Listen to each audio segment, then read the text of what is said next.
Hearing close in the forest you'll find a fabulous banquet, a fairy ball. If you close your eyes and you open your mind, the veil disappears and you'll see it all.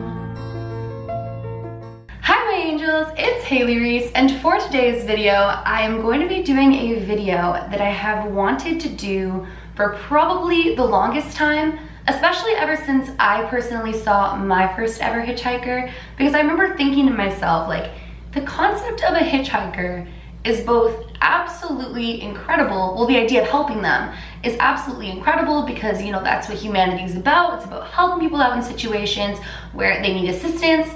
But then I remember thinking to myself, like, we don't know those people's intentions. We don't know who they are to their core, and we don't know if this could turn into a very creepy situation. And so that's when I decided to take it to the internet and Google and see if there were any creepy experiences when it came to picking up a hitchhiker, and I was bombarded with results. Like, let me just tell you guys, there were so many creepy results and they were creeping me out so much, so I thought to myself, why not make a video reading a couple of the creepiest picking up a hitchhiker situations. But before I get into today's video, I would like to finally announce my 500,000 subscriber giveaway.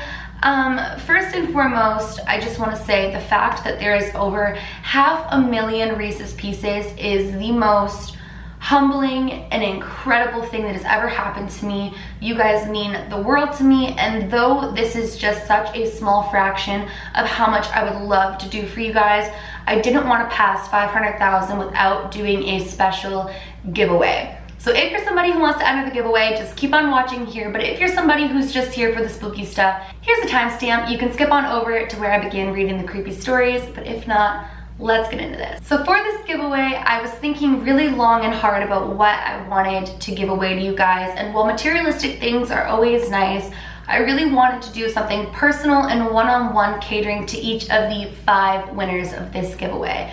So what I'm going to be doing is catering to each and every one of you between situations that you're going through or whatever you decide it to be. I'm going to go and pick out specific crystals, write specific notes, and just buy things that I feel will benefit you and your life in particular. We will be picking 5 winners and announcing them on the 26th. So to enter, you need to be following me on every social media that you personally have. If you're not allowed to have Instagram or Twitter or anything like that, I understand, just comment that below, but I will have the links to all of my social medias in the description with all of the instructions on how to enter. And you need to be subscribed to my vlog channel, Daily Hailey. I will have a link to that at the very top of my description. Then you just have to go ahead and comment down below what is your favorite video that I have done thus far and why, and then go ahead and comment what it is you would like your box to be catered towards. So any situation that you're going through, maybe you want to be more positive in life, maybe you're going through anxiety, or maybe you just want to be more open-minded to things, or maybe you just want me to choose things. Whatever it is, comment that down below. I'm going to be checking to see who is the most active on both of my YouTube channels and any of the social medias that you each have. So make sure to stay active until the winner is announced, and that is how you enter. I know that only 5 of you is so small compared to the over 500,000 of you, but I promise you that I will continue to do things like this in the future, and who knows, maybe I'll end up picking more than 5 because I have such difficulty choosing in my everyday life just in general. But that is how you enter to win the 500K giveaway. But without further ado, let's get into these hitchhiker stories. So this was told to me by an old family friend, Nikki, numerous times as a kid growing up, as one of those life advice stories to keep in mind throughout the years. And to her credit, I've never forgotten it. Whenever anything associated with hitchhiking comes up, it always springs to mind and probably always will. It makes me a bit ill whenever I think about it, actually. So Nikki, who grew up the same time as my dad around the early 80s, was a young woman in her mid-20s. She's one of those real kind-hearted souls, always willing to help another out in a time of need, you know? And I can't imagine her being anything other than that when she was younger, so I can totally see her doing this too. So driving into the city, about a 2-hour or so drive from out of town, she saw a man walking down the side of the road. She neared, he turned, and in typical hitchhiker manner, stuck out the old thumb. Nikki, bless her heart, pulled over and asked him if he needed any help. She told me that he was really polite, if not a bit shy, when he asked for a lift into the city. Nikki gave a smile and popped open the passenger door for the guy, who tossed his bag into the back seat and buckled up for the ride ahead. They talked pleasantly for most of the trip about friends, the news, etc. She felt they were getting along really well and even bought him dinner at the pit stop a little over halfway there. She says he seemed a little flustered and awkward when she paid, but one of the things they talked about was money and how he was pretty dang strapped for cash, which is why he was hitchhiking in the first place. He eventually relented and they went on their way. As soon as they got to the city, he thanked her profusely for the ride and food and asked to be dropped off once they hit downtown. Before getting out, he asked for Nikki's phone number so he could contact her someday and catch up. Thrilled at the prospect of knowing how her new friend was faring, Nikki wrote it down for him and drove off with a warm feeling of a good deed done. Now, I'm sorry if you were expecting something creepy to have happened by now, but I think this is what freaked me out so much and continues to, is how nice everything seemed to have worked out. Nikki would get this crease in her forehead and a funny look in her eye when she would tell me the next part. A week later, she got a phone call from her driving buddy.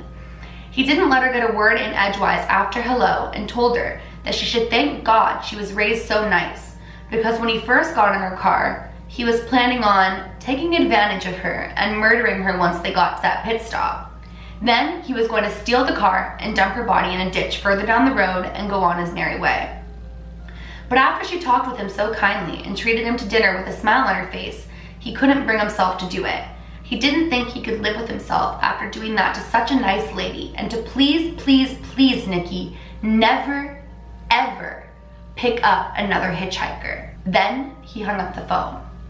Nikki never got a call from him again. When she tried redialing the number, she got a payphone.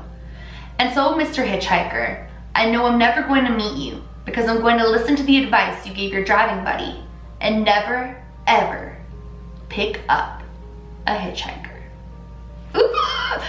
So I don't know if it's really Nikki who that story is about. I know that that's been passed on throughout the years, like ever since the 80s in particular, back when hitchhikers were more of a thing. I think nowadays, the negative experiences and the fear instilled in people, there's not a lot of hitchhiking that happens nowadays. I've literally only ever seen, I think, one hitchhiker in my entire life, and it was out in the country. So, I mean, I personally haven't witnessed a lot of it, but I know that ever since hitchhiking was a big thing, this story was passed around, and it is said to be a very true story. I think the names and the locations and all of that have been changed as it's been passed along, but supposedly that was a true story. It creeps me out. It doesn't seem so far-fetched, and just to imagine being whoever it was that picked somebody up who later told what the initial plans were is so scary, because one wrong move on her part and we all know what could have happened. So never ever pitch up. See how tongue-tied this has me? So never ever pick up a hitchhiker. Okay, let's go into another story. I haven't read this one and I haven't heard of this one, so I'm kind of excited. The title is I Will Never Pick Up a Hitchhiker Again. This happened about 5 years ago, so please be patient with me as I may not remember every detail or moment exactly correctly. That being said, this whole experience is burned intensely in my mind, so I remember most of it very well. I'm a 26-year-old man, making me 21 when this event occurred. I live in southern Ohio, about 45 minutes away from Cincinnati. I went to a smaller college in the area, and I was pretty isolated from most of my friends and family during the week. My friends all went to their various choices of colleges throughout the Midwest, and my family remained in my hometown. I ended up at school alone because I had a rather specific major, and this was in one of the few colleges in the country that would accommodate me. Luckily, my girlfriend went to college fairly close to me, so I would often find myself making 2 to 3 trips a week to see her and study with her. On most weekends, I would go on road trips to visit my friends, considering their campuses were a lot bigger and more fun than my small town college. During this particular weekend in question, I was getting ready to make a 2-hour trip to see my friend Kyle at his school, the name of which I probably shouldn't disclose. I had made the same trip 30 times before, so I knew the route pretty well at this point. I didn't even have to use a GPS to get there. I left on Friday afternoon, once I was done with classes for the day, and I was set to arrive at Kyle's dorm around 8 o'clock. Right on time to go out for a night of binge drinking and eating garbage food. Oh, the joys of college. I set off at about 5:30 and was roughly 15 minutes into the trip when my girlfriend called me. This was pretty unusual considering I'd already told her I was driving to Kyle's, so I answered quickly thinking something must be wrong. She was working that night and her car had broken down in her dorm room parking lot when she was leaving to go to work. She figured I wasn't far into my trip and wanted to know if I could give her a quick ride to work before I got too far away. Me, being the dutiful boyfriend I was, agreed to come and get her since I was only 20 minutes from her location. I was already pretty far off campus, so I pulled over my car and used my GPS to see if there was a faster route to her from where I was. The map on my phone revealed that there was an exit coming up that would take me to a side street that I could use to get to her fairly quickly. So I texted her that I was on my way and set off towards my new destination. I had seen the exit in question plenty of times, but I never really had any reason to get off on it. So once I exited the highway, my surroundings were completely unfamiliar to me. The exit took me off onto a road that had dense woods on the right side and highway on the left side. My phone informed me that my next turn wasn't for 5 miles, so I had a ways to go until I had to do any navigating. About half a mile down the road had turned, there were trees on either side of me, and to be honest, it was really beautiful. It was October, so the surrounding woods were a mixture of various warm colors, and I actually really enjoyed my little detour. The entire area was wooded on either side with the occasional break in tree line for a driveway or a mailbox to poke out. The houses were hard to see through the trees. I did manage to get the houses were pretty nice though. It was getting a little dark and I had a mile to go before I had to turn when I noticed a Toyota with the hood popped open down the road. As I approached, I noticed a man in a shirt and tie with his head under the hood, seemingly with a broken down car. There was no traffic to be seen, so I stopped to ask him if everything was okay and if he needed to borrow my phone. He didn't seem to hear me at first, so I got a little louder and I said, "Everything okay?" This time, he seemed to have heard me and lifted his head from the engine and looked up at me. He seemed like a completely normal guy and had a normal face to match. The best way I could describe him was as pedestrian looking. There's no such thing as normal, guys. You can never tell normal by its outer, if that makes sense.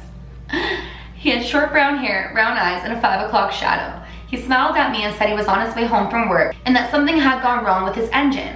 I offered him my phone in case he wanted to call anyone to get picked up or get the car towed. He replied, "Oh no, that's okay. I have a car service that will get my car from me. They're closed until tomorrow morning, so I'd hate to ask, but could you possibly give me a ride to my brother's house? He lives like 4 minutes from here." This absolutely should have been a red flag for me. I think I was a little stunned by how normal this guy seemed, considering most hitchhikers on TV are crazy or axe murderers. Why couldn't he have used his phone to call his brother? Why couldn't he have called his brother? I guess I wasn't thinking clearly at the time, but in hindsight, I'm well aware I made a bad decision that night. I was physically much bigger than him and he was driving a nice car, so I figured he wasn't weird or crazy and I could overpower him if need be, so I agreed to give him a quick ride to his brother's house since it was on the way to my girlfriend's. I unlocked the door for him to get in and he pointed me in the direction of his brother's house and we set off on our way. Things were pretty normal for a few minutes and I was starting to feel like maybe I did the right thing. Then things started to get weirder. The first thing that made me uncomfortable was the way he acted every time a swear word in the music I was listening to approached. He flinched every time there was a bad word said, so I changed the song. After a minute of changing the song, there was no swearing in this one, he reached up and slammed his head on the radio power's button and turned it off. It wasn't crazy hard or anything, but it was definitely enough to get me to notice. I tried to make light of the situation and said, "Not your style?" The question was met with complete silence. At this point, I was ready for this guy to get out of my car, so I asked him, "How much further do we have to go? I have to be somewhere soon and I can't be late." He said we had about 4 more minutes to go, which immediately set warning signals in my head, considering he had told me the same thing 8 minutes ago. I decided that was enough. I didn't think he was dangerous, but I figured the destination was further than he was letting on and that he was lying, so I would take him despite the distance. It was getting late and I wasn't trying to face my girlfriend's wrath, so I told him this was as far as I could go and he'd have to walk the rest of the way. His mood changed immediately, but instead of getting angry, which is what I was expecting, he began to get panicky and practically begged me to take him the rest of the way. His overreaction set off pretty much every alarm I had in my head, so I told him to remove himself from my car before I had to remove him myself.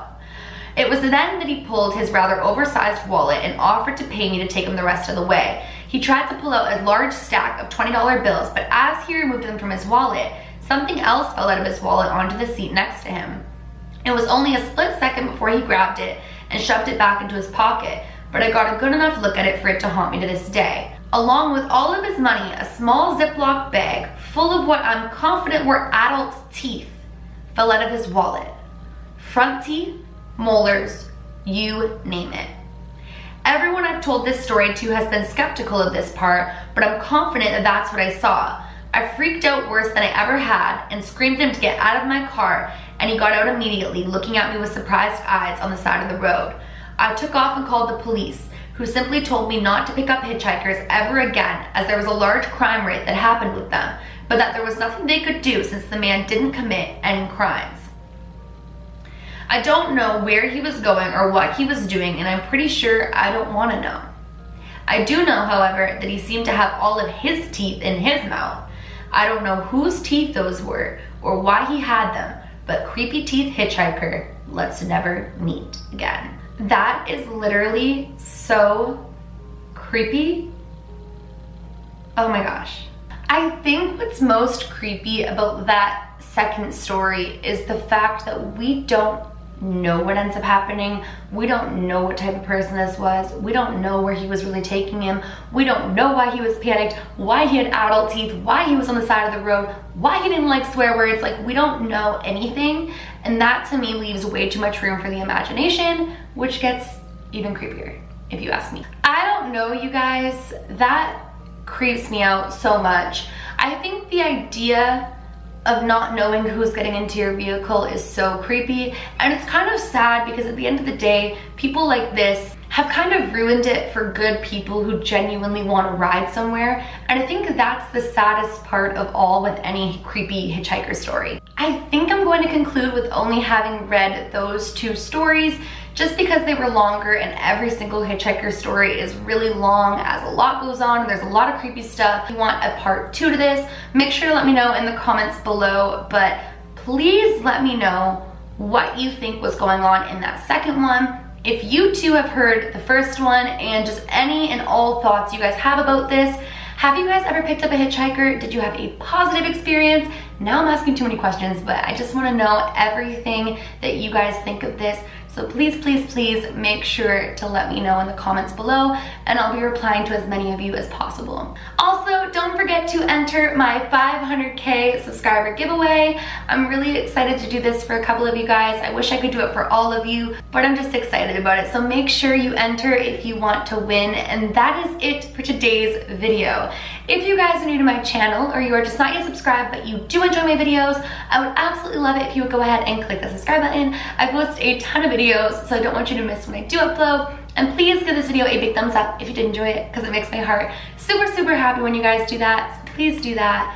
Remember, my loves, do all things with kindness. And until next time, I love you.